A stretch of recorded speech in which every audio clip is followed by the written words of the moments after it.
தமிழ்நாட்டில் இருக்கிற பெண்கள், பெண் குழந்தைகள் எல்லாருமே பாதுகாப்பா தன்னம்பிக்கையோட இருக்கணும்.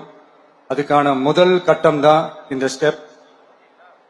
இது மனசுக்கு ஒரு மன நிறைவை கொடுத்தாலும் அதே நேரத்தில் பெண்களை பத்தின சில செய்திகள்லாம் கேட்கும் போது உண்மையிலேயே மனசு பதறுது, கண்ணு கலங்குது, அது கண்ட்ரோல் பண்ணவே முடியல. ஏன்னா நடக்கிற கொடுமைகள்லாம் யாருக்குங்க? நம்ம குடும்பத்தை சேர்ந்தவங்க தானே, எப்படி மனசு பதறாம இருக்கும்? அதனால பெண்களுக்கு எதிராக இதெல்லாம் ஏன் நடக்குது, எதுக்கு நடக்குதுன்றது மற்றவங்க மாதிரி ரீல்ஸ்லயும் இன்ஸ்டாலையும் தேடிட்டு இருக்க முடியாது. ரியாலிட்டிய புரிஞ்சுக்கணும்.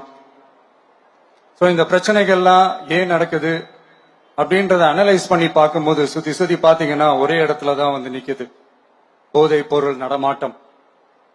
அதை வேரோட பிடுங்கி எறியணும். இது 2026 போன மாசம் மே மாசம் 10